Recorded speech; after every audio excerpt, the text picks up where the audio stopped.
Oscar, es que en la Cámara de Representantes, pues ayer se aprobó uno de esos artículos que van a la reforma laboral. Se aprobaron 33 en total de los 80 que tiene esta reforma laboral, y uno de ellos tiene que ver con los horarios diurnos y nocturnos que tendrán que pagar los empresarios. Vamos a hablar de una vez con el señor Jaime Alberto Cabal, es el presidente de FENALCO.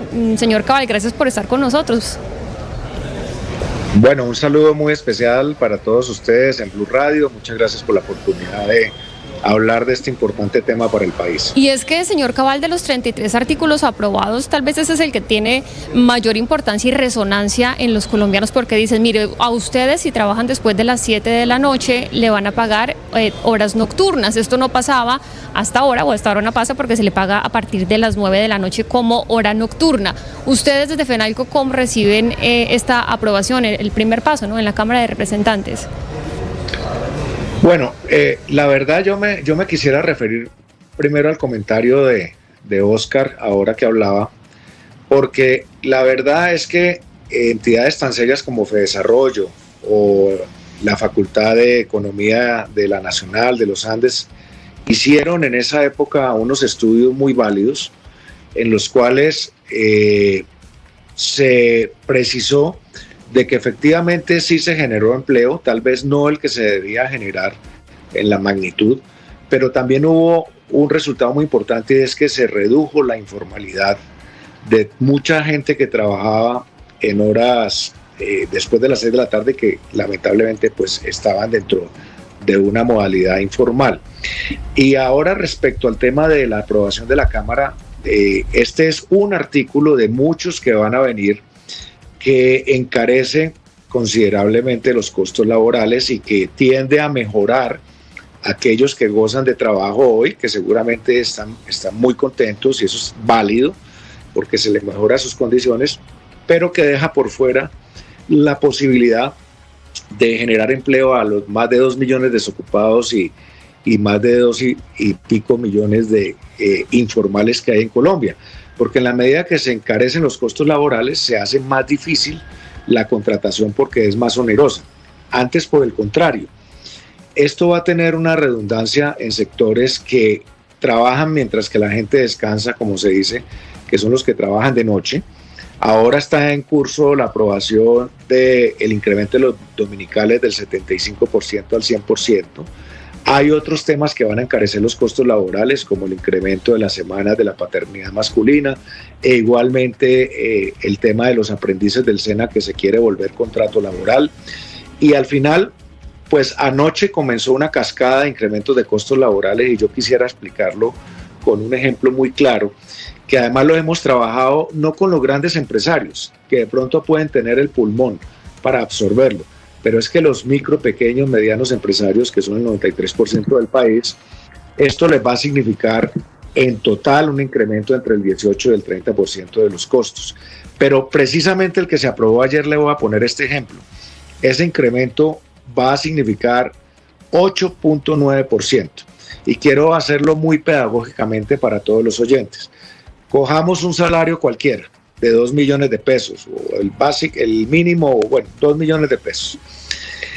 ¿Qué va a pasar para las empresas que hoy pagan un salario de 2 millones de pesos y que, como el comercio, los restaurantes, los bares, las panaderías, las tiendas, trabajan hasta las 9 de la noche o más? Que a partir de las 7 de la noche, esas 2 horas se le vuelve recargo nocturno, es decir, un 35% más. Si cogemos de lunes a sábado, esas 2 horas serían 12 horas más a la semana. 12 horas más a la semana, que de las 47 semanales que tiene la jornada laboral colombiana, pues significa que van a tener un costo mayor. Y lo voy a hacer con números exactos. Los 2 millones de pesos dividido entre 47 horas, tasa la hora aproximadamente en 47.553 pesos. Pero como esas 12 horas después de las 7 de la noche tienen el 35% de recargo, esa hora se convierte en 57.000 pesos. Cuando uno suma las 12 horas a 57 y las 35 para llegar a 47 horas a los 47.000 pesos originales, le da que ese salario de 2 millones se le vuelve 2.179.000 pesos. Esos 179.000 pesos sobre los 2 millones es un incremento del 8.95%, casi el 9%. Señor Cabal, yo le quisiera preguntar, porque obviamente usted habla desde los comerciantes, desde los empresarios que tienen que hacer estos pagos y es normal, es comprensible, digamos, su posición. Pero yo le invito a que hagamos un ejercicio de sentido común. ¿Uno a qué hora, por ejemplo, cena? ¿A qué hora para usted uno termina su jornada laboral? ¿Usted a qué hora la termina? No, es que ese ejemplo, con todo respeto, no viene al caso, porque si me dejas terminar, yo te digo, y ahora hablamos de ese tipo de cosas. Hoy por hoy, con la evolución del mundo y del trabajo, de las jornadas y de la vida dinámica de las ciudades, pues la gente trabaja en diferentes horarios. Este sector que yo le estoy diciendo, súmele además los que trabajan en transporte, los que trabajan en logística, en abastecimiento nocturno. Ese segmento, según el DANE, es el que genera el 31.5% del total del empleo de Colombia.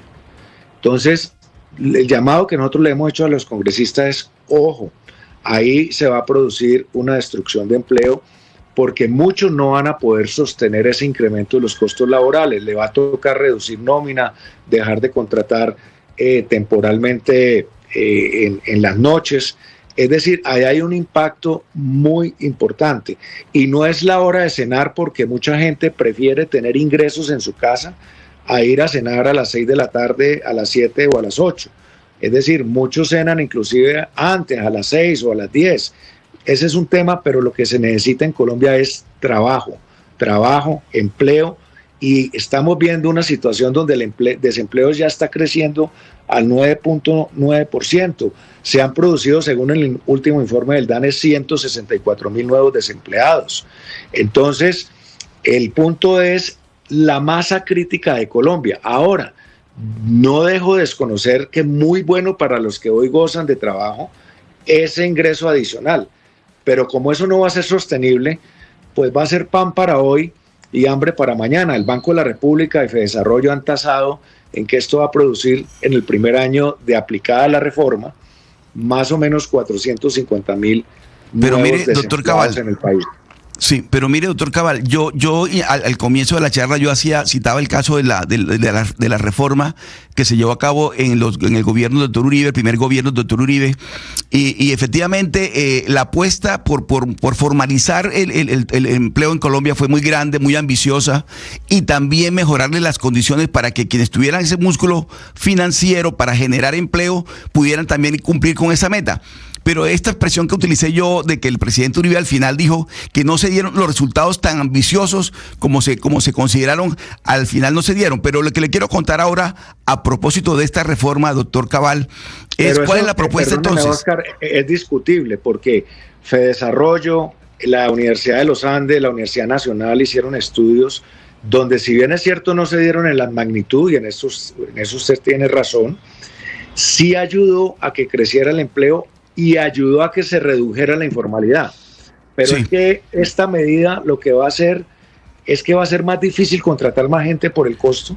Se van a dar mucho. Mire, nosotros hicimos una encuesta y, por ejemplo, el 25% de los comerciantes, de los panaderos, de los tenderos dicen, me va a tocar sacar 1, 2, 3 personas, me va a tocar, si tengo 2 turnos de trabajo, trabajar un solo turno, me va a tocar abrir más tarde y cerrar más temprano. Entonces, doctor Cabal, y a eso me quiero referir. Entonces, ¿cuál es la propuesta de ustedes? Es decir, ¿cuál es la propuesta del sector del comercio a esta reforma que ya se está discutiendo en el Congreso de la República? Es decir, no a partir de las 7 de la noche, sino, bueno, no tengo ni idea. ¿Cuál es esa fórmula que ustedes están ofreciendo para que podamos formalizar el empleo en Colombia, mejorar las condiciones de los empleados y que ustedes también, quienes generan el empleo, quienes tienen músculo financiero y quienes no lo tienen, porque usted tiene razón, el 80%, el 85% en Colombia son pequeñas y medianas empresas? Entonces, 96%.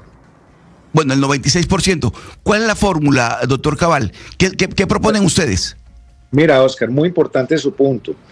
Nosotros sostenemos y hemos propuesto que entre más se intervenga el mercado laboral, ¿sí? Entre más rígida sea una legislación, y está demostrado con estadísticas por la OIT en la mayoría de los países del mundo, el desempleo es mayor. Entre más flexible sea, el desempleo es menor. ¿Qué quiere decir eso? Nosotros consideramos de que esta reforma, tal como está en su integralidad, nunca fue, y lo reconoció la ministra de Trabajo, nunca fue propuesta para generar empleo, sino para mejorar las condiciones de los que hoy tienen empleo, especialmente los sindicalizados. Pero ¿cuál es la propuesta?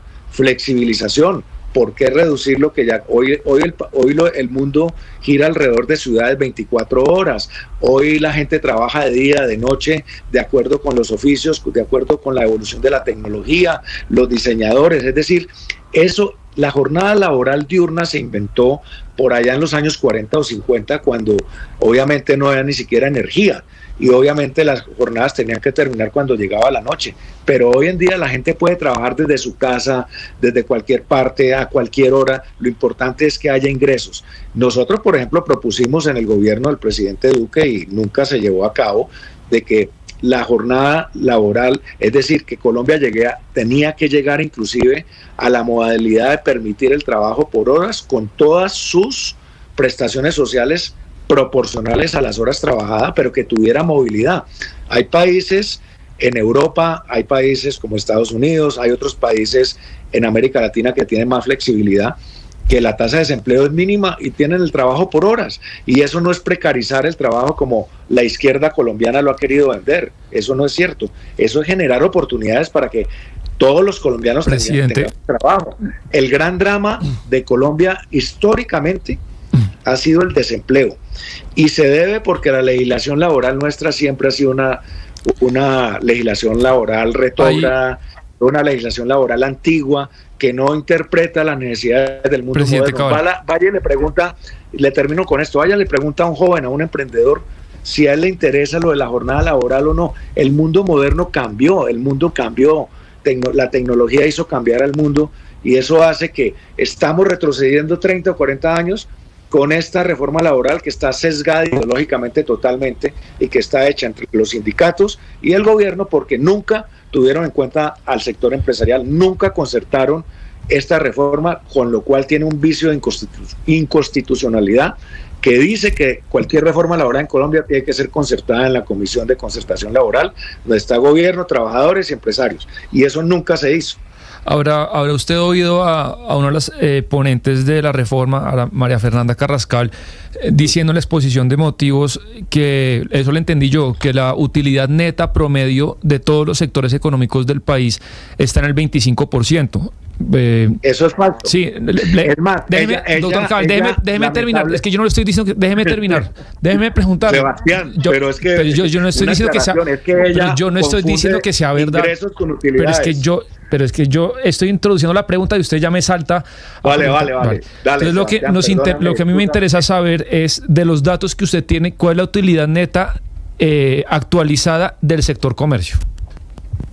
A ver, es que, Sebastián, muy importante la pregunta, porque se parte del hecho de que el sector comercio tiene una utilidad neta. Es que no todas las empresas tienen utilidades netas. Las empresas pueden tener pérdidas netas, de acuerdo con el ejercicio. Hoy en día el comercio está perdiendo dinero porque llevamos 18 meses consecutivos cayendo las ventas. Lamentablemente, la representante Carrascal confunde lo que son ingresos con lo que son utilidades. A los ingresos hay que quitarle los costos fijos, los costos variables, los costos financieros, y eso genera una utilidad o una pérdida. Pero ¿qué pasa? Cada sector, de acuerdo con su trabajo, con su dinámica, tiene lo que se llama un margen de contribución. El margen es lo que se pueden ganar si las utilidades son positivas. En el sector comercio, como no es un negocio de grandes márgenes, sino de volúmenes, claro, normalmente eso oscila entre el 2 y el 3% de las ventas, ¿sí?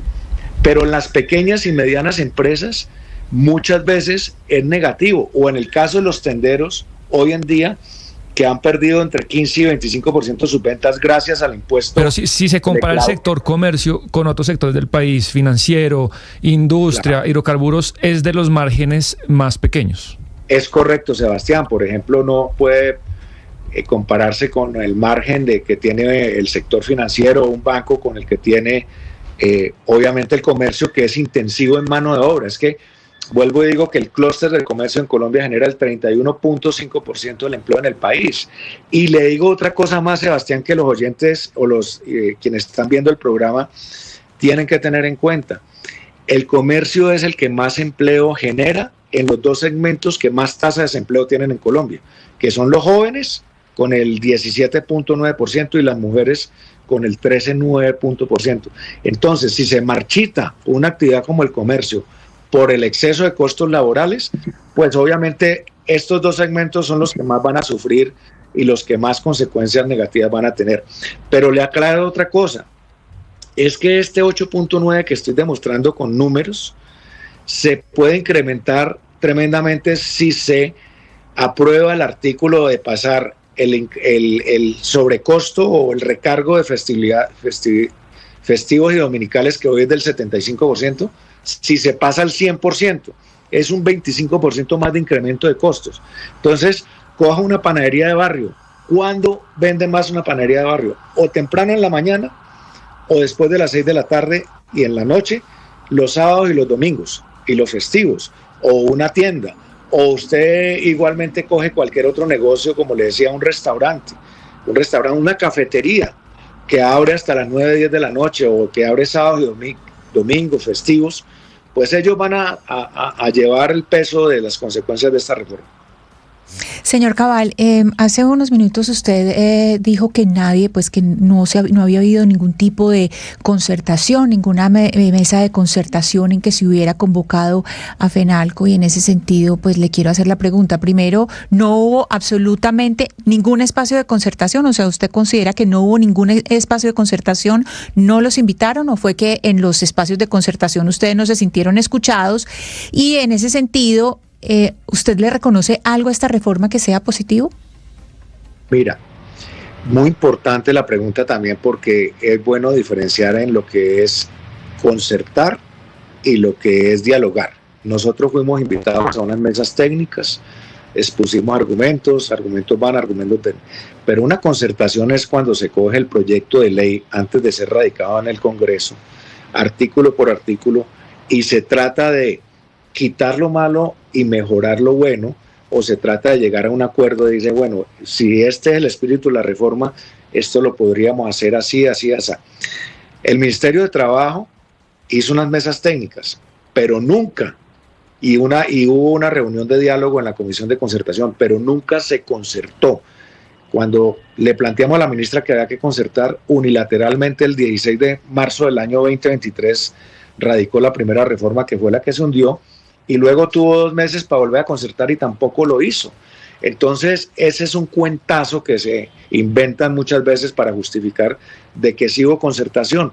Pero, por ejemplo, la representante Catherine Miranda hizo un ejercicio de pedirle a cada uno de los gremios de la producción, y absolutamente todos estuvimos de acuerdo en que nunca hubo una concertación con el gobierno, sino que presentó una reforma solamente concertada con los trabajadores, porque gran parte de la reforma, que además ya eso se cayó, radicaba en profundizar radicalmente el sindicalismo en Colombia y revivir las huelgas hasta de los servicios públicos y revivir las huelgas de sectores, y obviamente eso era nocivo para el país, y afortunadamente eso se cayó en la Comisión Séptima de la Cámara. Bueno, señor Cabal, este punto era muy importante. Pregúntele al presidente de la ANDI, al presidente de ACOPI, al presidente de Camacol, a todos los sectores que generamos empleo en el país. Nunca fuimos tenidos en cuenta en nuestras voces de que esta reforma era una reforma negativa para Colombia. Bueno, por ahora ese artículo del que estamos hablando es uno de los más importantes, como yo lo decía al inicio de esta entrevista, uno de los que más resonancia tiene, y por supuesto hay muchísimos colombianos que trabajan en estos horarios. De todas maneras, hay que decirlo, es una primera aprobación en la Cámara de Representantes, todavía le queda pues una larga aprobación a esta reforma laboral. Señor Cabal, yo voy a aprovechar antes de despedirlo para seguir con nuestro próximo invitado. Ahora teníamos hace unos pocos minutos al señor Frank Perl y Camila le preguntaba que el tema de los gremios en este gobierno ha estado bien diferente porque están obviamente con su visión económica y social que tienen que tener a mediano y largo plazo para las políticas que tiene que haber en el país, pero que pareciera que en este gobierno los gremios están teniendo una participación política más importante. Y se lo menciono ¿por qué? Porque hace unos días hubo acá el Congreso de FENALCO que básicamente fue muy político. Desde su punto de vista, ¿cómo concluiría usted lo que pasó en este Congreso? Pues también muchas gracias por la oportunidad, porque se ha dicho que fue un Congreso político de la oposición. Eso no es cierto. Miren, nosotros lo que hicimos fue girar el Congreso en torno al futuro de Colombia. Pensar en cómo cambiarle el rumbo a este país que no va por buen camino. En todo, en seguridad, en economía, en salud, en relaciones internacionales, por donde lo mire, es un país que está descuadernado. Nosotros lo que propusimos es cómo le cambiamos el rumbo a Colombia a partir de los próximos años, haciendo propuestas concretas, como por ejemplo, buscar una reforma para que haya una mayor autonomía regional, que los gobernadores y alcaldes tengan más recursos, más autonomía, más capacidad de gestión y no tengan que mendigar a un gobierno que de acuerdo con el tono político le dé o no le dé recursos para desarrollar sus políticas. Eso está quedando evidenciado, que este país es un régimen presidencialista y centralista que tiene que migrar a una mayor autonomía como en la gran mayoría de los países del mundo. Pero también ahí nosotros lo que hicimos fue darle la voz a todos los colectivos del país, de la sociedad civil. Mire, ahí pasaron los jóvenes emprendedores, jóvenes influencers, pasaron mujeres de talento, mujeres con liderazgo en industrias creativas, mujeres con liderazgo en el sector deportivo, mujeres con liderazgo en gestión social, pasaron los empresarios hablando del futuro, pasaron los alcaldes hablando del futuro, pasaron los gobernadores hablando del futuro. Invitamos a todos los expresidentes sin exclusión hablando del futuro. Igualmente los congresistas, economistas connotados del país hablando del futuro. O sea que lamentablemente se sesgó porque todo el mundo coincidió en que es necesario generar un proceso de unión para cambiarle el rumbo del país a partir del 2026 y para que las regiones tengan una mayor autonomía. O sea que si los empresarios no nos preocupamos, y lo voy a decir claramente, porque por ahí algunos periodistas un poquito desinformados y sesgados dicen, pero es que fue un congreso político, los gremios no deben de hablar de política. Ajá, y es que acaso le tenemos que dejar la política a los políticos. Si nosotros tenemos que velar para que haya democracia, para que haya una buena política, si hay buena política hay buena economía, si hay buena economía el comportamiento de las empresas es bueno, si el comportamiento de las empresas es bueno hay impuestos para que el gobierno genere políticas sociales. Es decir, ningún ciudadano de Colombia se puede abstraer hoy de hablar de política, porque es necesario, perdóname, que cuidemos el país. Y resulta que si nos silenciamos y le dejamos la política a los políticos, entonces básicamente cada vez iremos más por el despeñadero. Yo estoy de acuerdo con usted. Creo que todos los ciudadanos tienen derecho en una democracia a hablar y a hacer política, pero le hago la pregunta directa porque desde hace una semana se viene generando un rumor en redes sociales principalmente y en medios de comunicación. ¿Usted va a ser candidato o precandidato presidencial? Uy, la pregunta del millón, ¿no? Yo estoy cumpliendo una labor con un gremio que represento y lo seguiré llevando y queremos ser facilitadores de un proceso democrático para que Colombia cambie de rumbo. Y en este momento no está contemplada esa posibilidad. Bueno, pues ahí la respuesta, señor Cabal. Muchísimas gracias a usted por venirnos a dar la visión de FENALCO, un tema muy importante. Estamos discutiendo en Colombia la reforma laboral con muchos artículos, con mucho interés en los colombianos. Gracias y feliz día para usted. Muchas gracias por la oportunidad. Feliz tarde.